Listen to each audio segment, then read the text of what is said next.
Селям алейкум, хайрлах шамлар, витаю. В эфире телеканала АТР. Вы смотрите информационную программу «Бугунь». В студии работаю я, Гульсум Халилова.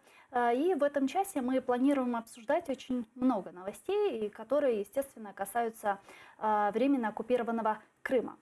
Ну что, поехали. И начнем, наверное, с пресс-конференции президента Владимира Зеленского, которая прошла вчера, и она была посвящена первой годовщине его президентства. И я сейчас предлагаю послушать основные тезисы, которые прозвучали из уст гаранта Конституции. Ми не відпускаємо в вільний простір питання повернення наших людей, питання повернення наших територій і незаконно анексованого Криму. Не відпускаємо. Ми повинні з ними говорити, повинні домовлятися. Мінський формат – пріоритет, але ніхто не відміняє будь-який інший формат. Я готовий до будь-якого формату, який може приблизити нас к кінцю війни і повернення наших територій людей. Жодного кума чи військового друга я не буду призначати. Жодного кума і військового друга я не призначу. Але ми не провокуємо. Ми боремося за нашу країну. Якщо по нам стріляють, ми будемо відповідати. Але першими стріляти ми не будемо. Я думаю, вони так керували державою, що їх чекає дуже багато різних пригод і різних вироків. У нас 12 мільйонів пенсіонерів в країні. Дуже складно підвести одразу всім. Вас можна дивитися, слухати вас складно. Я всім відрізняюсь від Порошенка. Я маю право полетіти не інкогніто, я полетів, а по квитку, який був куплений, по квитку, де написано не Петро інкогніто, а Володимир Зеленський. Хочу попросити, щоб не чіпали моїх дітей і мою дружину. Вони не мають до цього відношення. Помимо украинского общества, свои выводы об ответах президента Владимира Зеленского сделали и в Кремле. Давайте сейчас послушаем фрагмент сообщения Министерства иностранных дел Российской Федерации. Непорушною залишається лінія Києва на конфронтацію і нагнітання напруженості у відносинах з Росією. В Україні триває боротьба з усім, що так чи інакше пов'язує наші народи. Не припиняється наступ на російську мову і культуру, спотворюється спільна історія, героїзується нацизм, оскверняють меморіали радянським воїнам. Київським націонал-радикалам явно мало заборони російської мови і літератури, російських фільмів і ЗМІ. Вони прагнуть більшого. Буде не дивно, якщо наприкінці президентства Зеленського в Україні палитимуть книги Толстого, Чехова, Достоєвського і Гоголя. Трощити вцілілі пам'ятники великим діячам Росії та України, які зробили внесок у спільну культуру. Ну а с нами сейчас на прямой связи из России российский политический деятель Леонид Гозман. Давайте его поприветствуем. Здравствуйте. Добрый день. Добрый день. Ну вот вы сейчас услышали квинтэссенцию сообщения Министерства иностранных дел Российской Федерации относительно пресс-конференции президента Зеленского. Ну там много о чем говорится. Говорится о давлении на русский язык. Я лично присутствовала на этой пресс-конференции, лично задавала вопрос Зеленскому и задавала его на русском языке. И президент отвечал мне на русском языке. Но все же вот такое заявление звучит. Вот как его воспринимать, на кого оно ориентировано и что это все значит? Ну, забавно, что вы сейчас тоже говорите по-русски. Да. Ну, вы знаете, дело в том, что Украина, ситуация в Украине, она имеет внутриполитическое значение для России. И это как бы одно из очень немногих, что еще можно предъявить, власть может предъявить нашему народу. Власть говорит, что вот смотрите, мы защищаем русских, мы выполняем какую-то миссию такую очень важную.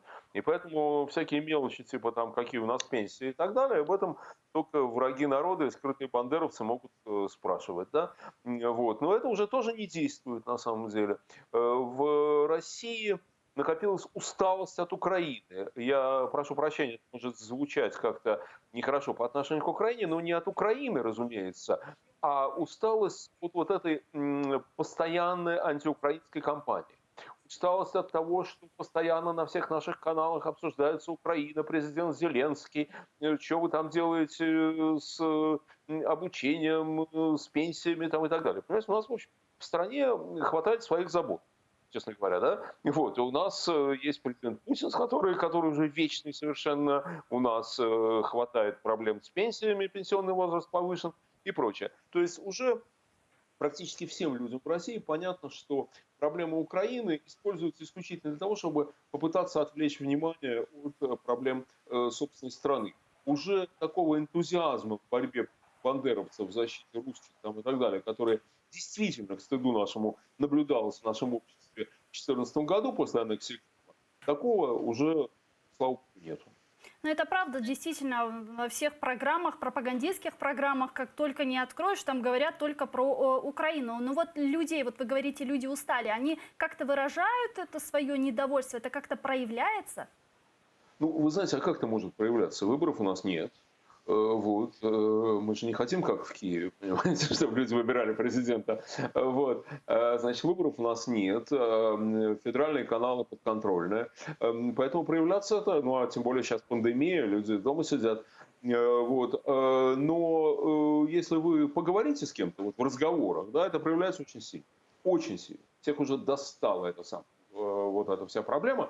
Вот. И уже очень много таких, знаете, известных в стране людей, которые раньше готовы были поддерживать все, уже говорят, да достало вообще все это, у нас что, своих проблем не хватает там и так далее. Это не значит, что люди стали хорошо относиться к вам. Понимаете, ну к вам как к Украине в целом. Да? Боюсь, что здесь наша пропаганда достигла очень больших успехов. Боюсь, что отношение к Украине действительно плохое, и последующим нормальным российским правительством придется долго-долго этим заниматься, чтобы восстановить нормальные отношения с Украиной. Вот. Ну, надеюсь, что это будет когда-нибудь сделано. Вот. Но вот той экзальтации антиукраинской, понимаете, которая была у нас, ее уже нет. Ну, нету, все, закончилось. Закончилось. Ну а вы смотрели пресс-конференцию президента Зеленского? Вот какие бы вы выводы сделали? Ой, вы знаете, я посмотрел, так сказать, в изложении. Все-таки он в основном говорил по-украински, а хоть наш президент и говорит постоянно, что это один язык и так далее. Это, конечно, совершенно не один язык, а разные языки. Вот. И украинский, конечно, ближе к польскому, чем к русскому, например. Ну, украинский и польский ближе друг к другу, чем к русскому языку. Вот. И я далеко не все понимаю из того, что не все понял из того, что говорил президент, но ваш президент. Но главное, я, честно говоря, думаю, что это не мое дело. Президент Зеленский меня не спрашивал моих советов. И вообще никто с Украины не спрашивал моих советов. За кого голосовать, не спрашивал мое мнение, хороший Зеленский президент или плохой Зеленский президент. Понимаете, вот никто моим мнением не интересовался. А поскольку Украина, опять же, в отличие от того, что думает наш президент, Украина – это независимое государство, и украинский народ – это вовсе не русский народ, это другой народ и так далее, то я почему-то думаю, что вы сами без меня разберетесь. Но вот все-таки хотела спросить следующее. Вот в российском обществе все ведь познается в сравнении. Вот если посмотреть на пресс-конференцию президента Владимира Зеленского, на котором звучало очень много неудобных вопросов к Зеленскому, приехали различные средства массовой информации. И если сравнивать вот пресс-конференцию, которая проходит в России, там у Путина, когда все это спланировано, вот все-таки люди видят эту разницу у вас там? Ну, конечно, видят это. Вот это как раз отмечают все, понимаете? То есть, если вы меня спрашиваете, как я отношусь к тому, что говорил президент Зеленский, это не мое дело. Да, это пускай жители Украины решают. Прав он, не прав, хороший он президент или там провалился, не мое дело, да, ваше дело. А вот если вы говорите о том, как говорил президент Зеленский, как все это было организовано, то, конечно, это вызывает острое чувство зависти. Понимаете? Потому что это на самом деле пресс-конференция. Это на самом деле пресс-конференция. Никто ему не сказал, господин президент, как у вас получается быть таким великим? Вот, понимаете, как у вас получается быть таким замечательным? Как мы вам вообще за все благодарны? Никто этого не сказал, понимаете? А задавали нормальные вопросы. Нормальные журналисты задавали нормальные вопросы.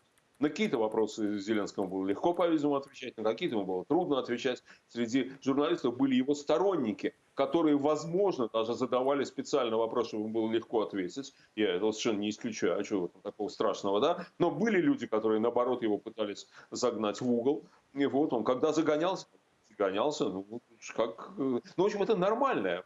Понимаете? В этом смысле, конечно, это вызывает острое чувство зависти. Причем, понимаете, когда мы видим такие пресс-конференции, которые дает, допустим, там, президент Макрон или премьер Борис Джонсон в Соединенном Королевстве и так далее, то это такого острого чувства зависти не вызывает. Потому что мы привыкли к тому, что у них не так, как у нас. А у вас некоторое время было так, как у нас.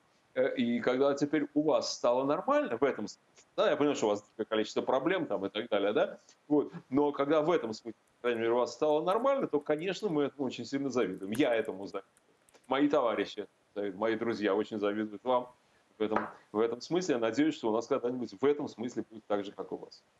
Еще хотела поговорить немного о сути этой пресс-конференции, немного об ответах. Вот президент Владимир Зеленский на пресс-конференции сказал, что не исключает возможность встречи с президентом России Владимиром Путиным после завершения пандемии коронавируса в нормандском ли формате, либо в другом. Вот как вы считаете, учитывая последнюю встречу 4 лидеров в нормандском формате, следующая встреча с Путиным, вот она вообще нужна, есть ли в ней смысл?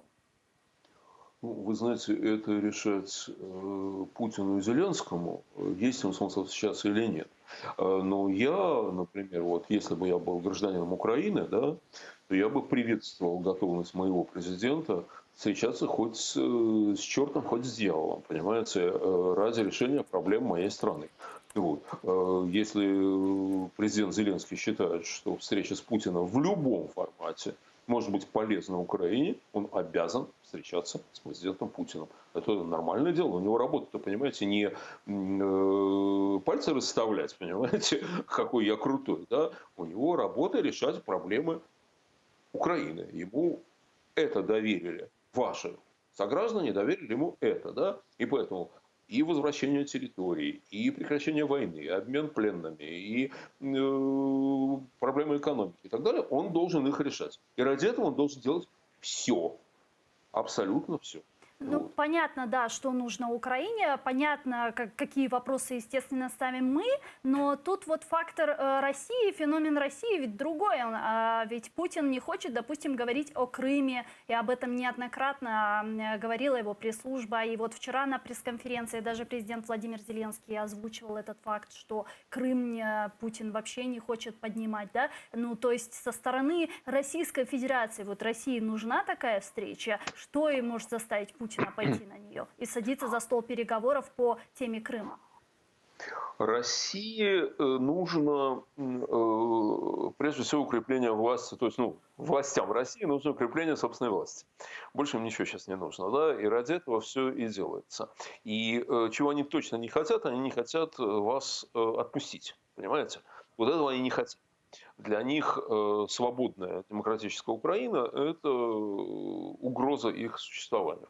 Не потому, что вы бросите свои войска на Ростов, а потому, этого делать не будете, а потому что вы пример.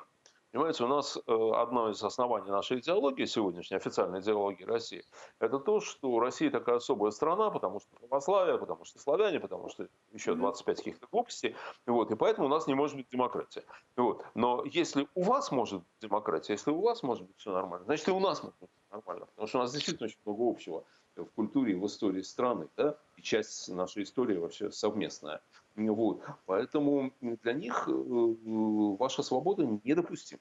Вот. Поэтому если у президента Зеленского встреча с Путиным нужна для того, чтобы решить какие-то проблемы Украины, то у президента Путина будет совершенно другая задача. Кроме того, президенту Путину нужно, я думаю, что он к этому очень стремился, ему нужно показать, что он такой крутой, великий и так далее, а Зеленский мальчишка, которого случайно, так сказать, забросило наверх. Да? Но последняя встреча президента Путина с президентом Зеленским, которая была в нормандском формате, она показала, что это совершенно не так. И мне кажется, что в той встрече Зеленский показал себя хорошо, вот, и, по крайней мере, Путину не удалось достичь тех целей, которые он хотел достичь, вот не удалось унизить президента Украины. Ну, хорошо. А как вы думаете, что может заставить Российскую Федерацию вернуться в международное правовое поле? До каких пор она будет относиться с нигилизмом к международному праву? Вы знаете, очень много резолюций, решений было принято на международных площадках, но Россия относится к ним с таким скепсисом и не выполняет никакие условия. Вот до каких пор это будет длиться и что ее заставит вернуться в правовое поле? Вы знаете, я очень боюсь, что пока у нас у власти будет Владимир Владимирович Путин, эта ситуация не изменится. Эта ситуация не изменится.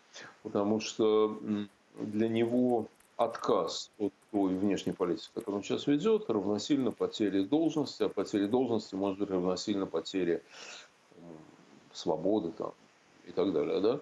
Вот. Он создал такую систему, к сожалению. Поэтому я боюсь, что особых надежд нет. И вот смотрите, сейчас у нас тяжелейший кризис в стране экономический, на который накладывается общая для всех стран мира сейчас ситуация с пандемией. Это не привело, к сожалению, к переходу на более разумную внешнюю политику. Как вы знаете, пару дней назад наш президент опять объявил о том, что у нас есть какое-то чудо-оружие, которого нет ни у кого. Продолжаются антиукраинские какие-то заявления там, и так далее. Поэтому я бы не ждал здесь изменений. К сожалению. Не стреляйте в пианиста. Вот играет как умеет. Ну и последнее, что я вас хотела спросить, это пандемия коронавируса. Как в России сейчас обстоят дела с пандемией коронавируса? Вот официальная статистика, да, которая говорит там о количестве зараженных, смертей, выздоровевших. Насколько она соответствует действительности? Возможно, скрывает ли власть реальные масштабы? Вы знаете, разумеется, у меня нет цифр. Я не могу вам сказать, что у меня альтернативные источники, и вот я им верю там, и так далее. Да? Но я вам могу сказать, что я не верю в официальную статистику. И никто из тех, с кем я общаюсь, вообще в нее не верит. Вот никто. Да? Значит, дело в том, что есть всякие расследования, да, которые указывают на какие-то странные статистические аномалии. Да. Например, есть несколько регионов страны, где по официальным данным с точностью до единицы каждый день совпадает число заболевших. Или там 98-99, 98-99. Так не бывает. Поскольку этих регионов несколько, это уж совсем какая-то ерунда. У нас есть то, что нельзя скрыть. Мы знаем список, просто имена погибших медицинских работников, врачей, медсестер, санитаров там, и так далее. Да? Они везде погибают, к сожалению. Да? Но у нас получается, что процент их, если взять сколько погибло медицинских работников, если сказать, сколько умерло по официальной статистике, получается, что процент медицинских работников от общего числа жертв у нас в 15 раз выше, чем в странах со сравнимым уровнем пандемии. Понимаете, либо у нас совсем нет средств защиты, но они какие-то все-таки есть, какие-никакие, да, и наши врачи какие-то совершенно там, не знаю, не заботятся о своей безопасности, что они идиоты, что ли, они нормальные врачи. Либо это заниженная смертность, да. Поэтому я думаю, что смертность сильно занижена. Мне так кажется, да. Кроме того, есть какие-то странные вещи, понимаете, аномалия, опять же, в Дагестане там сообщили, что умерло 27 человек, из них там, по-моему, 40 врачей. Понимаете, так не бывает, так не может быть. Да? И другие всякие вещи есть. Потом у нас возник термин какой-то странный, мне, по крайней мере, непонятный, внебольничная пневмония. Как кто-то сказал, то же самое, что комнатный инсульт. Пневмония – это пневмония. Что значит, больничная или не больничная? Да? Внебольничная пневмония. И в том же Дагестане официально там то ли 50, что ли, человек, недавно сообщали, умерло, да, от коронавируса, там 700, кажется, от внебольничной пневмонии. Ребята, что вообще думайте, что говорить, да? У нас, к сожалению, кривая пошла вниз после того, как президент выступил и сказал, что она должна пойти вниз. Понимаете, не то, что сначала она пошла вниз, дальше выступил президент и сказал, смотрите, она пошла вниз. И слава богу, да, избавляемся. А он сначала сказал, мы избавляемся, а потом она пошла вниз. Поэтому как-то я боюсь, что это фальсификация. И понятно зачем. Понимаете, в чем дело? У нас же есть, для наших властей есть очень важная приоритетная задача. Проведение Конституции, которая сделает, голосование по правах Конституции, которое эту Конституцию уничтожают, делают правление президента вечным. Вот поэтому они торопятся. Спасибо большое. Леонид Вам Гозман из России, российский политический деятель, был с нами на прямой связи. Ну а сейчас с нами связался Володимир Фесенко, голова правління Центру прикладних політичних досліджень Пента. Він зараз з нами на прямому зв'язку. Алло, вітаю вас. Витаю вас. Ну что ж, обсуждаем пресс-конференцию президента Владимира Зеленского, которая прошла вчера, посвященная годовщине его президентства. Как вам пресс-конференция? Как вам ответы президента Владимира Зеленского? Какие бы выводы вы сделали по пресс-конференции? Ну, выводов можно много делать. Каждый обращает внимание на свое. Я для себя отметил, что президент за этот год изменился. Он не изменил своим базовым принципам, желаниям, базовым целям изменить страну в лучшую сторону. Но он избавился от многих иллюзий, он начал меняться стилистически. Вот сравните президента в первые месяцы его правления и сейчас. Сейчас он больше президент, а раньше он был больше человек из народа, который не выглядел как политик. А сейчас в нем больше политика и президента, нежели вот этого человека из народа. Кроме того, вот на этой пресс-конференции, естественно, это был и отчет о первом годе президентства, и сам он об этом говорил, и, кстати, хорошо был подготовлен к пресс-конференции. Он без бумажки владел цифрами, конкретикой по многим вопросам, и спрашивали его о достижениях и проблемах первого года. Но он говорил и о перспективах. Вот, например, для меня интересно было то, чем он хочет остаться в истории. Понятно, что одна из тем – это преодоление конфликта на Донбассе, это главное было его обещание, и он хочет остаться президентом мира. А с другой стороны, вот неожиданно он сказал, что он хочет остаться в истории президентом, при котором будет построено больше всего дорог за время независимой Украины. Это вот такая интересная деталь. Ну и, конечно, многих заинтриговало его намек на возможность второго срока, потому что раньше он говорил, что пришел только на один срок. Но вот мотивация очень показательна. Он сказал, что очевидно, что он за первый срок может и не успеть все сделать, все, что обещал. И то, что уже у него нет иллюзий, что можно быстро решить все проблемы Украины, от проблемы войны и мира до социально-экономических проблем, это уже показатель того, что он стает более реалистичным в оценке своих целей и намерений. Ну да, он плюс еще сказал, что если за него проголосуют люди и будут готовы проголосовать, то тогда он, возможно, пойдет на второй президентский срок. Ну, естественно, да. А как Хотя вы думаете, вот люди готовы будут цифра, за него которую он назвал, проголосовать? 15%, она очень так иронична, поскольку 15% это рейтинг его ближайших преследователей, у всех остальных еще меньше. Ну, посмотрим. Сейчас, на мой взгляд, еще рано вообще оценивать перспективу его претензий на второй срок президентства. Обычно решение об этом принимается не раньше, чем на третьем году президентства. Вы правильно отметили выше, вы сказали, что на этой пресс-конференции каждый смотрел и обращал внимание на свое. И для нас, для меня, как для крымской татарки, для нас, для телеканала, конечно же, было важно услышать какие-то тезисы из уст президента относительно временно оккупированного Крыма. Но на протяжении вот всей пресс-конференции до ее конца ни один журналист, никто не спросил про Крым, про восстановление суверенитета Украины над Крымом. Вот как вы думаете, телеканал АТР в конце нам удалось все-таки взять слово и задать вопрос относительно Крыма президенту Зеленскому, но все же, как вы думаете, говорит ли это о том, что Крым уже уходит вот с информационной повестки дня? Вот почему так происходит, что Крым на протяжении 4 часов пресс-конференции фактически не звучал? Ну, я скажу, может быть, неприятную вещь, но это объективная реальность.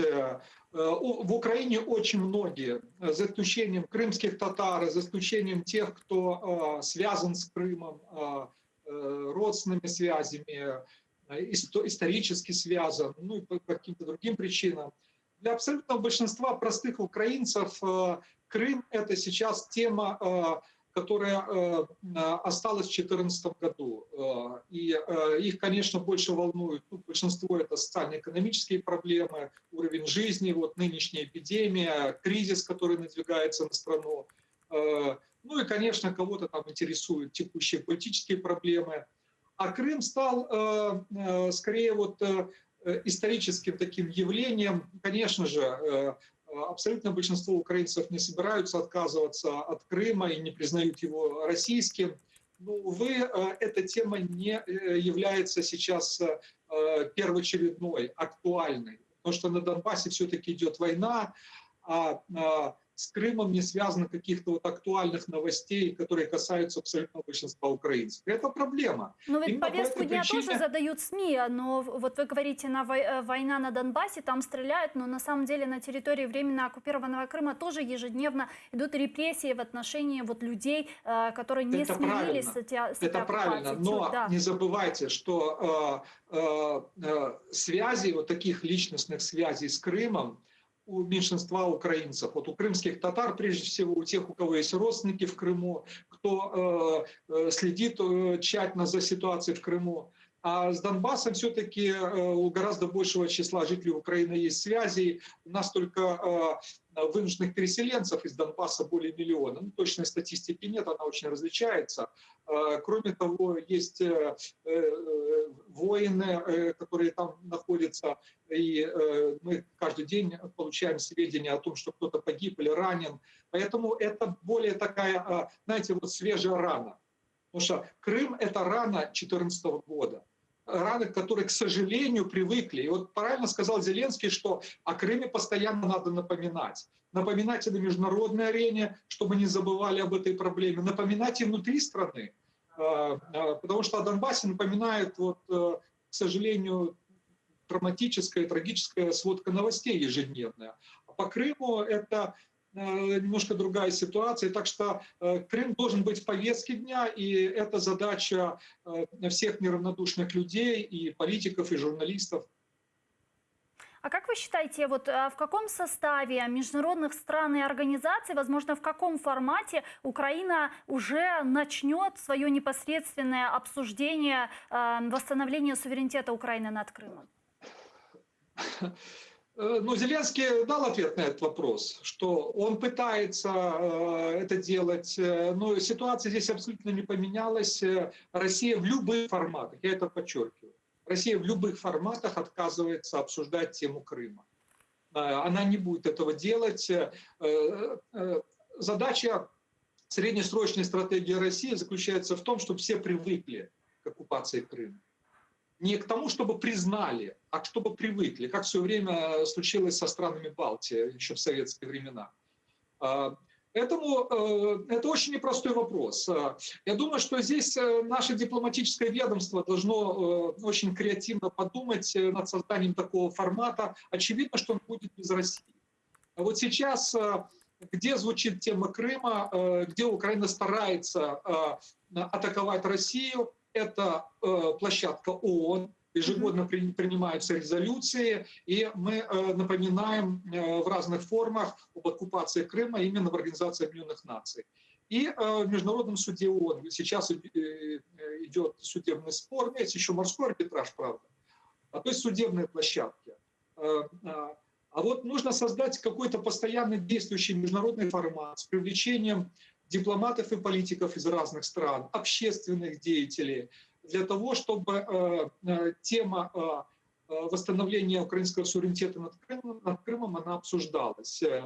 Идеи есть. Вот дальше нужны конкретные политические действия. Я думаю, что здесь наше Министерство иностранных дел должно проявить инициативу, проявить набор каких-то идей, а дальше их продвигать. Убедить в этом и президента Зеленского, чтобы он загорелся этой идеей и со своей линии это делал, со своей позиции. Ну и, естественно, само министерство, чтобы это продвигало. Потому что Россия не будет принимать участие ни в одном формате переговоров. Вот это надо понимать четко. Давайте еще к одной не менее важной теме. Внефракционный украинский народный депутат Украины Андрей Деркач опубликовал записи разговоров Порошенко и Джо Байдена. Депутат, среди прочего, утверждал, что пятый президент Украины поднял тарифы на 100% ради получения $1 миллиарда госгарантий от США.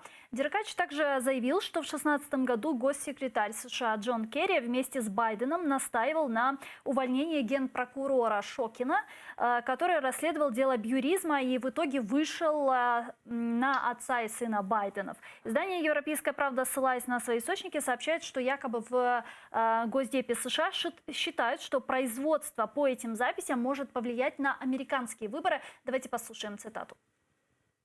Держдепартамент Сполучених Штатів Америки застеріг українську владу від втручання у президентські вибори у Сполучених Штатах. Про це «Європейській правді» повідомило кілька незалежних одне від одного джерел. Видання зазначає, що так, офіційний Вашингтон відреагував на заяви президента України Володимира Зеленського про намір провести розслідування щодо переговорів між колишнім президентом України Петром Порошенком та екс-віце-президентом США Джо Байденом, який у 2020 році буде кандидатом у президенти від Демократичної партії Сполучених Штатів. Держдеп зв'язався з МЗС України та дуже наполегливо висловив рекомендацію, щоб Україна утрималася від впливу та втручання у передвиборчу кампанію США. Є сподівання, що це буде почуто, заявив один зі співрозмовників видання.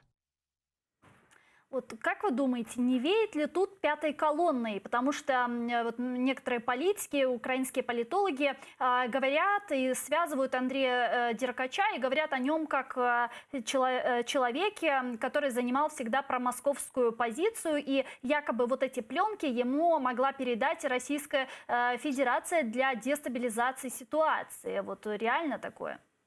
Нет, я с большим скепсисом воспринимаю эту версию по одной простой причине. Так могут утверждать люди либо очень заангажированные, либо люди, которые не понимают сути ситуации. Разговоры между президентом Украины и любым международным лидером, включая вице-президента США, они происходят по системе спецсвязи. Угу. Это государственная тайна, это закрытая информация. Поэтому откуда она у россиян? Либо у нас все продано. То есть еще при Порошенко сидела пятая колонна в администрации президента и все сливала. Разговоры сливали россиянам. Ну, мы знаем, была история, когда находили, недавно арестовали одного из руководителей СБУ, российский агент, нашли его, причем у него была репутация такого патриота, спецназовец, но вот раскрыли его все-таки, слава богу. Там оказалось, что переводчик, который работал с премьер-министром, тоже был завербован российскими спецслужбами. Конечно, риски есть. Но я исхожу из более простых версий. Знаете, не усложняйте, как говорил в свое время один средневековый философ. Истина, как правило, проще. Так вот, либо информация поступила к нам из американских источников, а Деркач связан... С Джулиани. Ну, с Россией он тоже связан. С московским патриархатом. Вот такой... очень у нас активный религиозный активист, да, но он связан еще с Руди Джулиани, советником президента Трампа. И то, что это сделано было в интересах Трампа, чтобы начать атаку против Байдена, тут сомнений нет. А вот из Америки пришли эти данные или нет? Вопрос открытый. Второе. Либо здесь утечка была в Украине, СБУ, например. Ну, я не знаю, кто архивирует. Это вопрос к специалистам. Где хранятся вот эти записи, в какой форме, кто контролирует их безопасность. Я считаю, что надо открывать криминальное производство по Деркачу, потому что, как в свое время вот с записями по Гончаруку, надо разбираться, каким образом информация, составляющая государственную тайну, попала пусть к народному депутату, но он не имел никакого права разглашать государственную тайну, информацию с государственной тайной. Кстати, вот то, что вы цитировали, этого нет на пленках, на записи. Там нет ни слова о буризме, ни слова. Там не говорится о том, что миллиард госгарантий, а об этом было известно.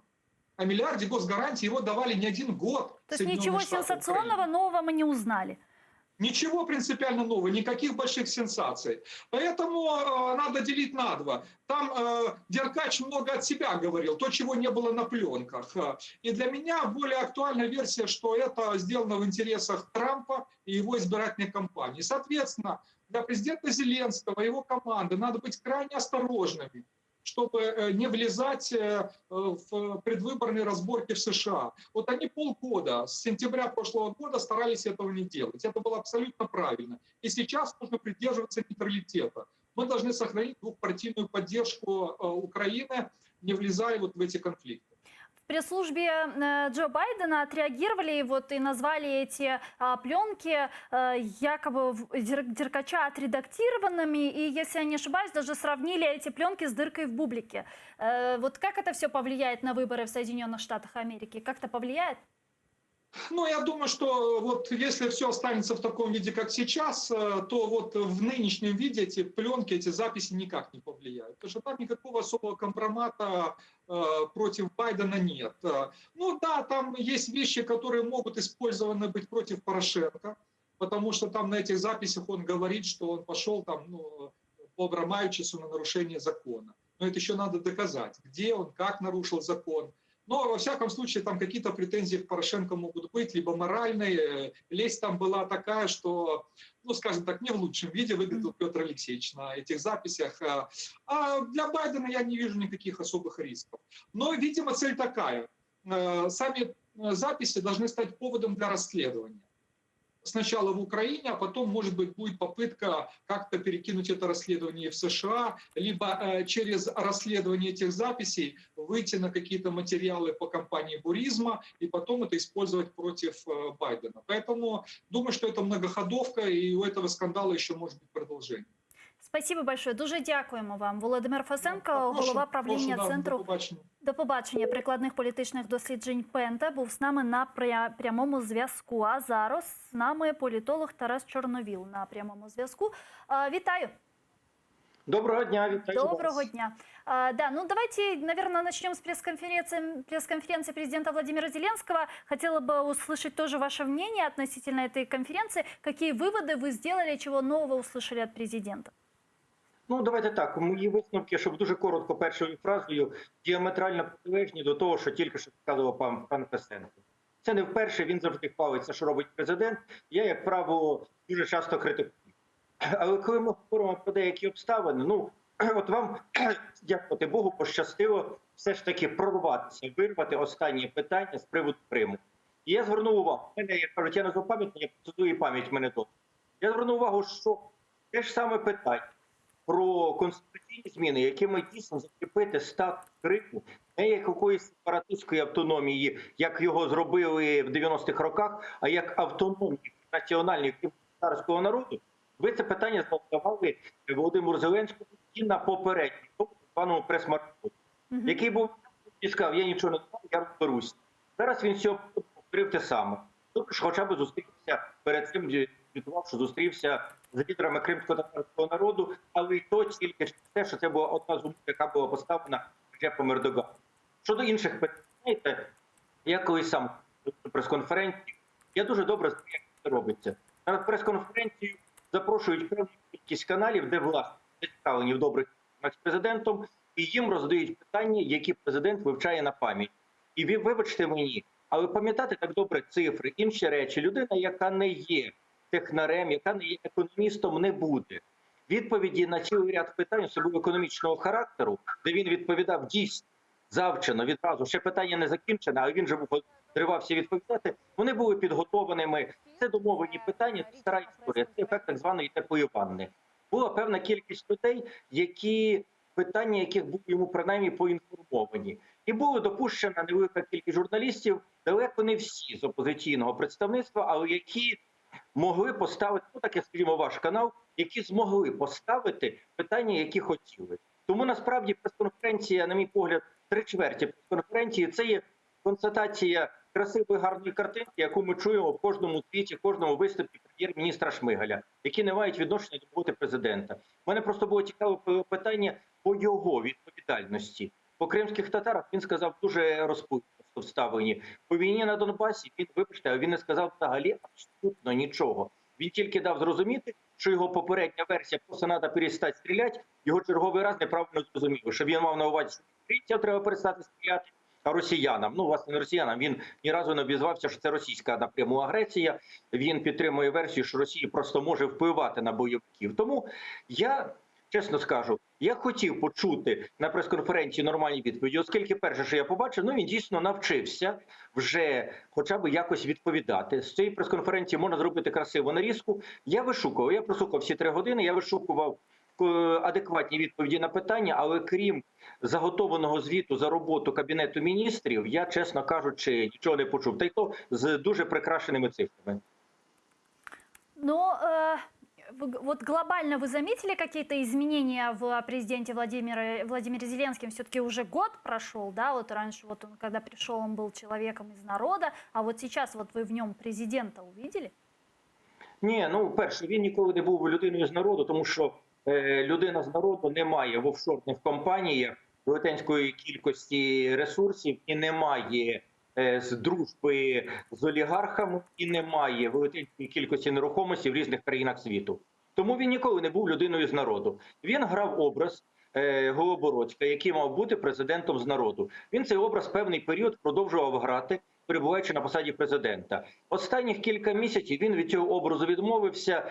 Може, йому просто надоїло, може, це принизило, він себе відчував в цьому образі. Зараз він поводить себе більш матьорим. Я думаю, що тут дуже погану роль зіграють соціологічні дані. Вони його присипляють, вони його заспокоюють. Він вірить, що якщо в нього зараз зберігаються хороші рейтинги підтримки. Насправді ці рейтинги дуже сумнівні, тому що під час карантину у нас не проводяться повноцінні соціологічні дослідження, а коли ви питаєтеся про підтримку, не підтримку політиків, які володіють в тому числі силовим апаратом, ви в телефонному опитуванні не дістанете правдивих відповідей. Люди розуміють, що телефонне опитування, воно не є анонімним.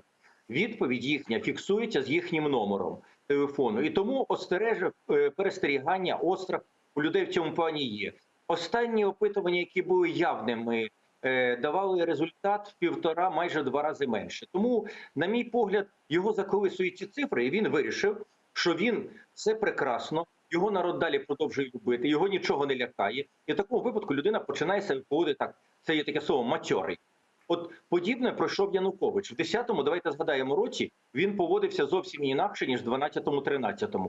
Зеленський йде в напрямку, мені здається, дуже Віктора Федоровича, але багато чому його випереджає.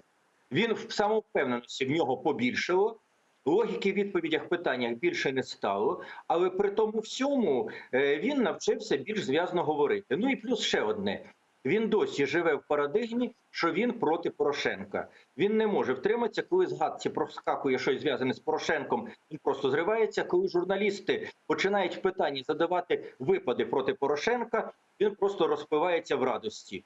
Більше того, він, от зараз ви з Володимиром Писенком говорили про цей скандал навколо так званих плівок Деркача. У мене там є гірша версія про появу цих плівок. Я вважаю, що це відбувся злив саме з адміністрації президента після приходу туди Єрмака. Бо час, який був потрібний на опрацювання, на розробку відповідних плану дій, якраз пройшов від того часу, як Єрмак посів цю посаду, як став партнером відповідно Дмитрія Козака в Москві. Але річ в тому, що Володимир Зеленський сьогодні зробив річ, про яку, до речі, і Фесенко казав, що цього робити ніякому випадку не можна. Він зіграв зараз на тій стороні.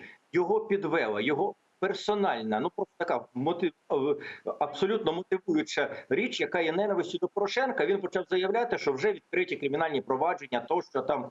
А відкриті кримінальні провадження по цих матеріалах – це провадження проти Байдена, а не проти Порошенка. Тому що по Порошенкові там насправді, я теж прослухав те, що є, плюс знаю історію, там нема за що зачепитися, в тому числі і по Шокіну. Шокіна, як Порошенко не зняв на тиск Байдена. Еще к одной теме, которую я хочу успеть с вами обсудить. К сожалению, остается не очень много времени. Правоохранительные органы изучили интервью журналиста Дмитрия Гордона с бывшим так называемым министром обороны ДНР Игорем Стрелковым, то есть Гиркиным, и бывшим прокурором оккупированного Крыма, депутатом Госдумы России Натальей Поклонской. Ведомстве считают, что могут найти в материалах признание в госизмене и диверсиях. Давайте послушаем цитату. Під час опрацювання інтерв'ю зі Стрілковим правоохоронці відмітили відомості про учинення порушення законів та звичаїв війни, розв'язання і ведення Росією агресивної війни проти України, схиляння колишнього командувача ВМС Збройних сил України до вчинення державної зради, захоплення будівель і споруд правоохоронних органів та органів місцевого самоврядування, а також зброї, військової техніки та озброєння Збройних сил України, вчинення терористичних актів і диверсій. Під час опрацювання інтерв'ю з Поклонською правоохоронці дізналися таку інформацію. Поклонська підтвердила вчинення нею державної зради через призначення її на посаду прокурора так званої Республіки Крим у складі Росії. Підтвердила роль Аксьонова та Константинова у вирішенні питання про призначення її на посаду прокурора так званої Республіки Крим. Поклонська підтверджує свою участь у переслідуванні членів Меджлісу кримсько-татарського народу. Поклонська підтвердила факт незаконного переслідування за релігійними мотивами представників політичної партії Хізбут Тахрір. Підтвердила факт незаконного переміщення ув'язнених українців з окупованного Криму в Росію. Ну и сам журналист Гордон после публикации этих интервью сделал официальное заявление и сказал, что все было согласовано со Службой безопасности Украины. Вот как вы думаете, в гаагских делах это все поможет? Ні, перше, ні. Друге, брехня. Третє, мене дивує позиція СБУ, яке ще вчора говорило абсолютно протилежні речі, відмежовувалося повністю від позиції Гордона. Сказала, що вони до цього абсолютно не причетні, але цю позицію підтримував ГПУ, де ми бачимо, сили реваншу просто зашкалюють. Але коли вчора Володимир Зеленський похвалив фактично Гордона, назвав його нашим агентом, а не зрадником, його запросили на цей на прес-конференцію. Після цього СБУ різко поміняло свою позицію. Заява СБУ сміховинна, абсолютно сміховинна. Те, що приписують Поклонській. Там є щось нове. Вони раптом встановили, що вона стала зрадником України через те, що стала так званим фейковим прокурором Криму. А в нас за що відкривали проти неї кримінальні справи? За що в Україні її звинувачили? Саме за це. Десятки інтерв'ю Поклонської, сотня інтерв'ю Аксьонова з цим самим. Це все є. А що стосується єдиної справи, яка в інтерв'ю Поклонської могла бути для нас цікава, це якісь матеріали по кримських татарах, вона дуже вміло уникла. У мене таке відчуття, що цей виступ і модерувався, готувався, і, можливо, переглядався попередньо ФСБ Росії, а потім був переданий Гордону, залишений Гордону. Тому що, насправді, вона уникла тих матеріалів, які можна використати звинувачувачами в Гаазькому суді. Там немає тих матеріалів, яких би ми не подавали в Гаазький суд, які би провели щось нове. Тобто інтерв'ю Поклонської просто нульове. У випадку інтерв'ю з Гіркіним. Перше, у нас немає матеріалів про захоплення будівель, у нас немає... У нас є матеріали. У нас знаєте, які є матеріали? У нас є матеріали, що командувач Чорноморського флоту України завербував росіяни. Мали про це заяву доктор. Знаєте, що сказав Гіркін? Він сказав, що росіяни ні при чому. Я це зробив сам. Розумієте, що це є ФСБ напрацювання, яке злили через Гордона, в якому Росія відбілено. Я прослухав, я мав нещастя слухати інтерв'ю. Гіркін в всіх питаннях, де в нас є певні докази, що Росія підтримує тероризм, він доказує, Росія нічому не допомагала, Росія тільки мішала. Якщо б не Путін, ми б всю Україну захватили. Росія не дала нам розвернутися. Це є виправдання промови в Гаагському суді. Якщо влада ті матеріали передасть в Гаагу, їх може використовувати Росія для себе як для виправдання. Це абсолютно дикі речі, тому що вони написані як спеціально для виправдання Росії. Тому що в нас подання в Гаазький міжнародний суд не про факт анексії Криму і не про факт терористичних дій на Донбасі, а про факт, що російська держава підтримує терористів ДНР і ЛНР. А що ми бачимо в Гордона в інтерв'ю? Ми бачимо, що Росія взагалі ні при чому. Нікого не переслідує, нічого не робить. Росія взагалі в стороні. А це робив приватна ініціатива. От що ми побачили з цих інтерв'ю. Тому це насправді добре підготована ФСБ заготовка, яку вкинули нам. І українській владі є, очевидно, люди реваншу, якась російська агентура. Я таким вважаю того заступника генпрокурора Мамедова, який зіграв тут ключову роль, заявляючи, що він передає ці матеріали в Гаагу в роботі на користь Росії. Тому що, ще раз кажу, інтерв'ю Поклонської дає 0 інформації для Гааги, а вся інша інформація в нас є, по ній вже відкрите в нас кримінальне провадження, а інтерв'ю Стрілкова – це є добре скомпонований матеріал для захисту Росії від звинувачень в Гаазі. вот мы поговорили про Гаагу, немного поговорим еще о международных площадках, потому что российская делегация, знаете, инициировала 21 мая неформальную видеоконференцию Совета безопасности Организации Объединенных Наций с участием жителей Крыма. Кислица отметил, что Россия созывает это мероприятие в ответ на неформальное заседание членов Совета безопасности Организации Объединенных Наций, инициированное Украиной и ее партнерами. Давайте послушаем сейчас Сергея Кислицу. Україна разом із партнерами ще 6 березня провела неформальне засідання членів Ради безпеки ООН за формулою «Арія», присвячене ситуації у Криму. Тоді міжнародна спільнота засудила Росію за тимчасову окупацію українського півострова та порушення прав людини. Аби хоч якось виправдати свій провал у березні, російська делегація не знайшла нічого кращого, як скористатися ноу-хау України та партнерів і організувати неформальну інтернет-дискусію щодо Криму для членів Ради та запрошених осіб. Нам також добре відомо, що останніми тижнями росіяни намагалися запросити представників окупаційної влади Криму, проти яких діють міжнародні санкції. Але Україні та її партнерам вдалося цьому завадити. Росія вкотре намагається вистрілити собі в ногу. Можно ли считать победой то, что Российской Федерации и ее делегации так и не удалось протащить на конференцию коллаборантов из временно оккупированного Крыма?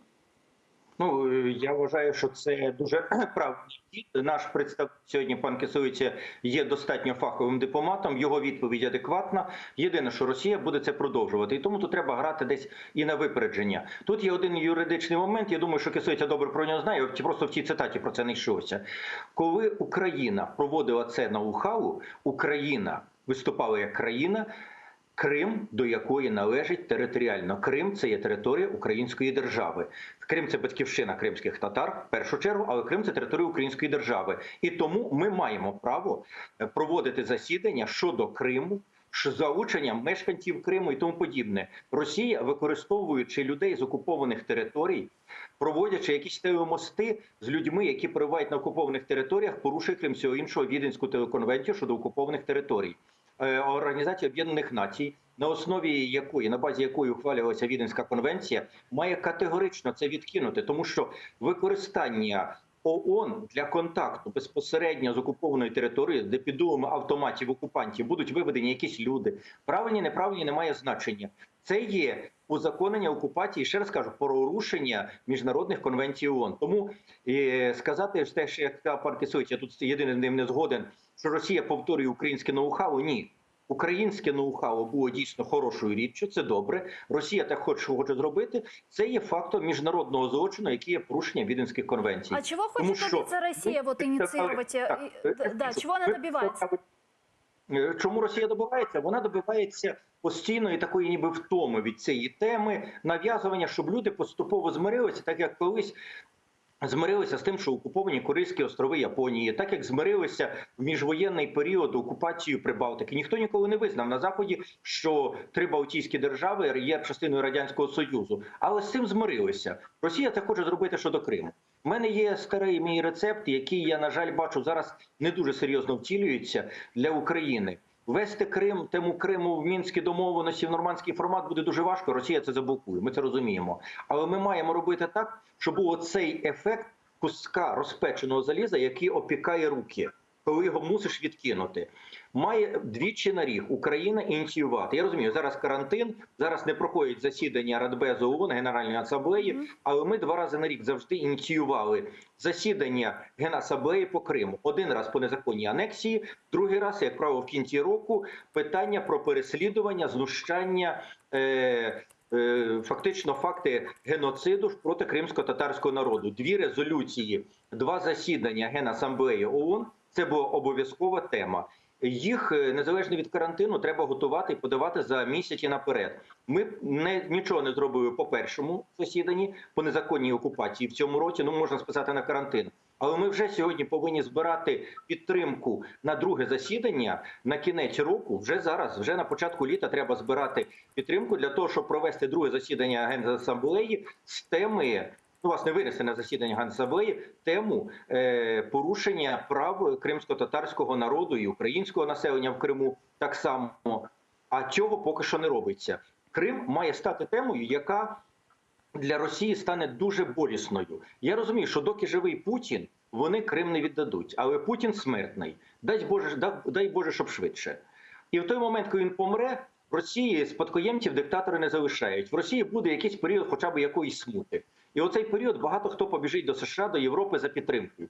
І вони мають пам'ятати настільки, що це має бути десь в кіткорці, в шкірі сидіти у європейських і в американських лідерів, що Крим незаконно анексований. В Криму переслідують людей, і ми вам допоможемо. Ми з вами матимемо мирні угоди, ми вас підтримуємо. Але перший пункт – Крим віддали.